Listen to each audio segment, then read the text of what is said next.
नमस्कार माझ्या लाडक्या बहिणींनो. आज मी तुम्हाला सांगणार आहे की ई-के-वाय-सी घरी बसून कशी करायची आहे ते.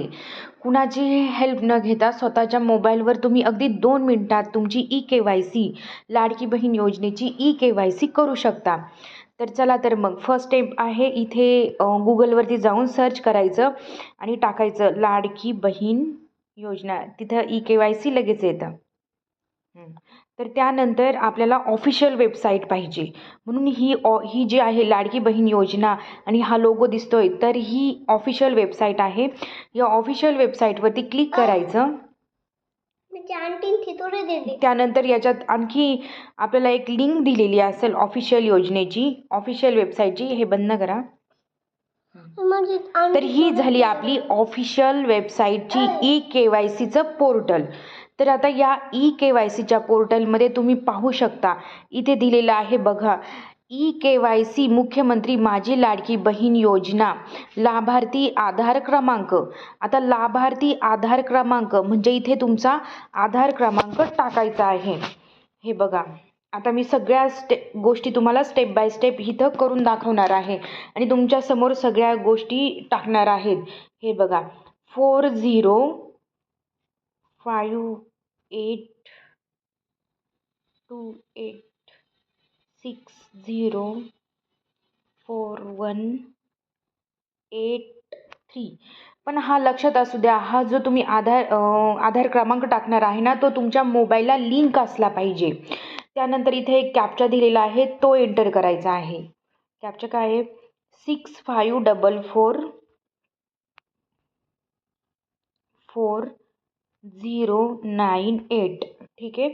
त्यानंतर खाली जायचं आहे आणि इथे दिलेलं आहे बघा, आधार प्रमाणीकरणासाठी संमती. म्हणजे इथे जी दिलेली आहे, तर मी असं म्हणजे स्वतःची संमती पाहिजे. आपण लाभार्थी आहोत, तर माझा आधार क्रमांक मी ई-के-वाय-सी करण्यासाठी देत आहे अशी संमती पाहिजे.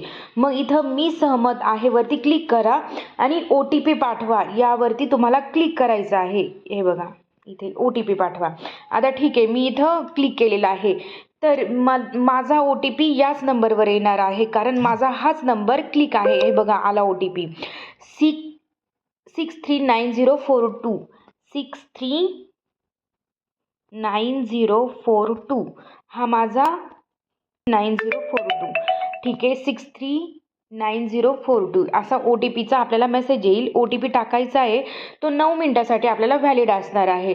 त्यानंतर हे बघा, इथं सबमिट बटनवरती क्लिक करायचं आहे. आणि इथे जी पण इन्फॉर्मेशन देताय ना तुम्ही याच्यानंतर, तर ती इन्फॉर्मेशन तुम्ही अगदी म्हणजे नाही का खरी द्या. जर इथं विचारलेलं आहे बघा, ई-के-वाय-सी मुख्यमंत्री माझी लाडकी बहीण योजना अनुक्रमांक 1 विवाहित व अविवाहित, तर इथे विचारलेलं आहे. जर तुम्ही विवाहित असाल तर इथे क्लिक करा आणि जर तुम्ही अविवाहित असाल तर इथे क्लिक करा. तर तुम्ही आता विवाहित आहात ना, मग इथे क्लिक करा. ठीक आहे. दुसरा, त्याच्यानंतर अनुक्रमांक 2 पती हयात आहे, पतीचे निधन झाले आहे, घटस्फोटित आहे. तर हा जो आहे, तर ज्यांचे पण पतींचं निधन झालेलं आहे, ज्यांचा पण घटस्फोट झालेला आहे, तर त्यांनी त्याच्यावरती क्लिक करायचं आहे. आणि ज्यांचे पण पती हयात आहे, तर त्यांनी याच्यावरती क्लिक करायचं आहे. मग आता इथे बघा, तर इथे तुमच्या पतीचा आधार क्रमांक मागवलेला आहे बघा. आपण डेस्कटॉपवरती नाही, काय गरज नाही, डेस्कटॉप नाही, काय गरज नाही.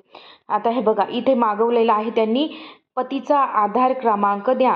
आता तिथं हयात आहे असं आपण जेव्हा क्लिक करतो, तेव्हा तिथे आपल्याला पतीचा आधार क्रमांक मागवतात. मग इथे आपल्या पतीचा आधार क्रमांक टाकायचा आहे. आणि जर आपण हयात नाही जर असं टाकलं, तर तिथे तुम्हाला तुमचा स्वतःचाच विचारला जाईल. तर मग इथे तुमच्या पतीचा तुम्ही आधार क्रमांक टाका, नंतर कॅप्चा फिल करा आणि मी सहमत आहे म्हणजे तुमच्या पतीची सहमती आहे. मग त्यानंतर तुम्ही OTP पाठवा. OTPवर क्लिक केल्यानंतर तुमच्या पतीच्या मोबाईलमध्ये तो OTP जाईल.